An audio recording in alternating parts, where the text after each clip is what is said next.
Anggota Tim Reformasi Polri sekaligus mantan Menko Polhukam, Mahfud MD, menyampaikan penilaian kritis terhadap kondisi hukum dan demokrasi di Indonesia. Dalam perbincangan di podcast Refli Harun, Sabtu, 6 Juni 2026, Mahfud menilai tingkat optimismenya terhadap situasi nasional berada di bawah angka 6 dalam skala 0 hingga 10. Saya melihatnya belum sampai 6, bahkan ada beberapa yang mungkin sudah 5, kata Mahfud, dikutip dari YouTube Refli Harun. Menurut Mahfud, meski terdapat sejumlah kemajuan, sektor fundamental seperti penegakan hukum dan demokrasi justru menunjukkan tanda kemunduran. Ia menilai kondisi tersebut belum memuaskan dan berpotensi terus menurun jika tidak ada perubahan kebijakan signifikan.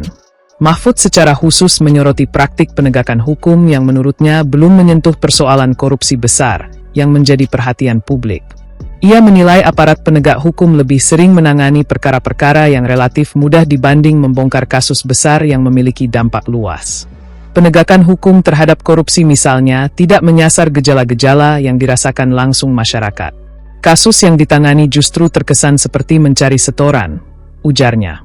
Menurut Mahfud, aparat sering dibebani target pengembalian kerugian negara sehingga memilih kasus yang mudah ditangani daripada mengejar aktor-aktor besar di balik perkara korupsi. Ia juga mengkritik sejumlah perkara yang menurutnya mengalami pergeseran substansi ketika memasuki tahap persidangan. Mahfud mencontohkan sejumlah kasus yang ramai diekspos pada tahap penyidikan.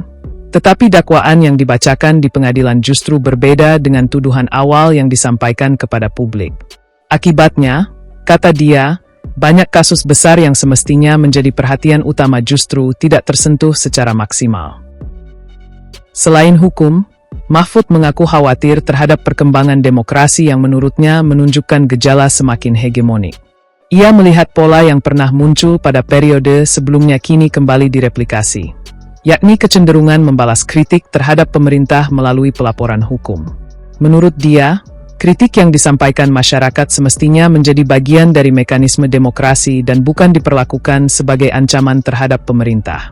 Mahfud juga menyoroti adanya kecenderungan sebagian pihak yang lebih fokus membungkam kritik dibanding menjawab substansi persoalan yang disampaikan masyarakat.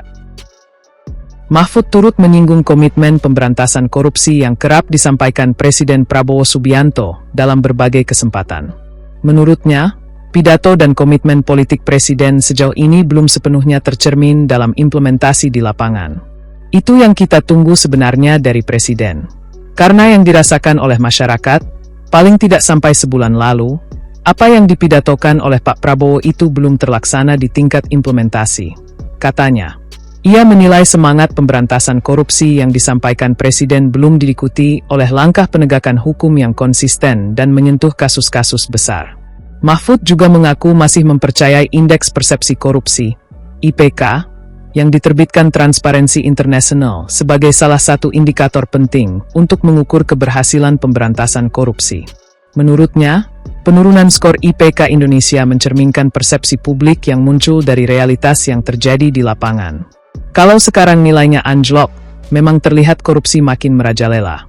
Meskipun ada yang ditangkapi, tetapi lebih banyak dramanya sehingga memunculkan persepsi negatif tersebut, ujarnya. Mahfud juga menyoroti persoalan yang terjadi di lingkungan peradilan, termasuk setelah terungkapnya sejumlah kasus dugaan mafia hukum yang melibatkan aparat peradilan. Ia menilai Presiden memiliki ruang politik yang cukup besar untuk melakukan pembenahan terhadap sistem hukum apabila memang memiliki kemauan politik yang kuat. Menurut dia, publik saat ini menunggu langkah yang lebih konkret untuk memperbaiki lembaga-lembaga penegak hukum, termasuk Mahkamah Agung yang selama ini dipandang sebagai benteng terakhir pencarian keadilan. Mahfud menegaskan bahwa pembenahan sektor hukum merupakan prasyarat penting untuk memperkuat demokrasi, memberantas korupsi, dan mengembalikan kepercayaan masyarakat terhadap negara.